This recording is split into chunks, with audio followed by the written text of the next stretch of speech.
Buenas tardes, soy Matías Bacarilli y estoy cursando el segundo cuatrimestre de mi primer año como estudiante de la carrera de Diseño Industrial. Y esta es la presentación final 100% plus de la materia Taller de Producción 1 con el profesor Julián Ruiz de Rechavaleta.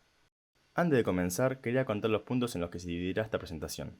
Primeramente, hablaré de los conceptos teóricos de la materia. Puntos como qué es la morfología, qué tipo de líneas se utilizan a la hora de diseñar un trazo, las distintas propiedades de las curvas y cómo se puede transformar un trazo.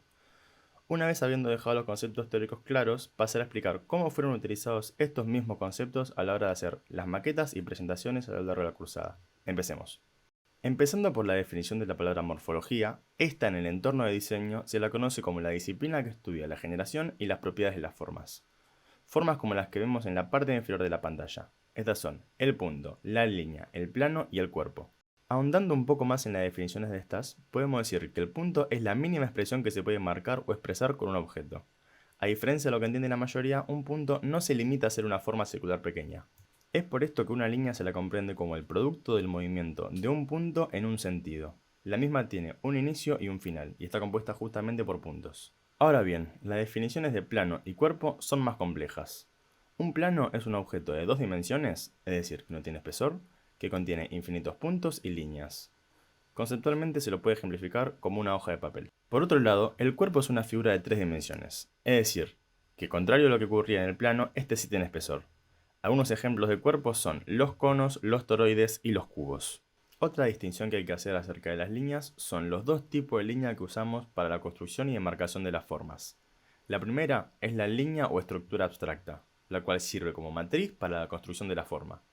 Por otro lado, también utilizamos la línea o estructura concreta, la cual es el trazado que define la forma, línea o superficie en sí. Ya pasando a la construcción de las curvas, existen varias propiedades que utilizamos para las mismas. Estas son la tangencia vertical, que ocurre en ejes alineados verticalmente, la tangencia horizontal, que ocurre en ejes alineados horizontalmente, la tangencia en pendiente, que sean tramos oblicuos de ejes alineados con una pendiente. Un ejemplo de tangencia con pendiente puede ser la que vemos en la pantalla con la lemniscata, concepto que repasaremos más adelante en esta presentación. El punto de inflexión, que es el punto de una curva en la que la misma cambia de cóncava a convexa o viceversa. Y por último, el punto de múltiple tangencia, que es justamente un punto que posee dos tangencias diferentes. Ahora bien, pasando a los tipos de curvas, podemos decir que estas se dividen en tres grupos diferentes. La primera son las curvas cónicas. Estas son curvas que resultan de la intersección de un plano con un cono. Hay cuatro tipos básicos de curvas cónicas: circunferencias, elipses, parábolas e hipérbolas. La forma de la curva depende de la posición relativa del plano con respecto al cono. Pasando al segundo tipo de curva están las curvas conoídicas.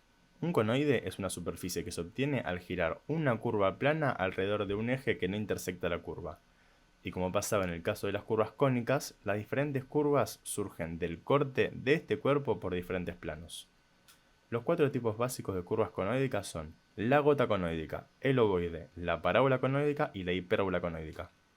Y por último, el último tipo de curva es la curva tórica, que se crea a partir de cortar un toroide. Un toroide es una superficie en forma de dona que se forma al girar un círculo alrededor de un eje que no pasa por su centro. Los dos tipos básicos de curvas tóricas son la lemniscata y el óvalo de Cassini. Y no puedo hablar de teoría morfológica sin hablar de las transformaciones.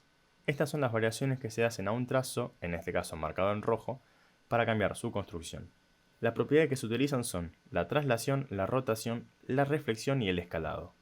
Y con esto último doy pie para hablar acerca de las diferentes entregas prácticas que realizamos a lo largo de la cursada, en las que tuve que transportar este último concepto a lo concreto, trabajando con transformaciones en tres dimensiones, en el doblado de la misma y en la transposición de esta estructura a un cubo.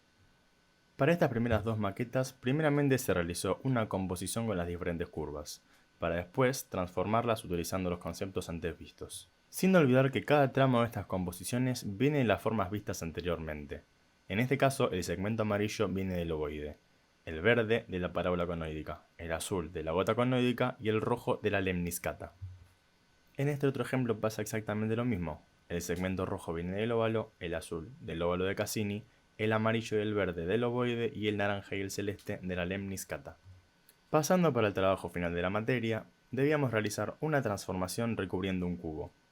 Y a esta transformación la materializaríamos de dos maneras. La primera, doblándolo sobre sí mismo, y la segunda, diseñando empalmes para unir todas las diferentes caras. Por supuesto, como vimos en el ejemplo anterior, los segmentos vienen construidos desde las formas cónicas, conoídicas y tóricas. Para el doblado de la estructura se utilizaron tangencias importantes como puntos de unión, creando esta retorcida maqueta. Ahora por fin el recubrimiento de un cubo. Primeramente se realizó una estructura de cartón donde podríamos apreciar los diferentes empalmes de curvas y realizar las modificaciones finales antes de materializarlo. Una vez aprobado el diseño, realicé el renderizado de cada pieza por separado, para luego así hacer el ensamblaje virtual y poder diseñar los empalmes. Luego de haber diseñado todas las caras y empalmes, procedí a imprimirlo en 3D utilizando plástico PLA de 3 colores, 2 para las diferentes caras y 1 para los empalmes, dando como resultado esta maqueta sólida y vistosa. Espero les guste.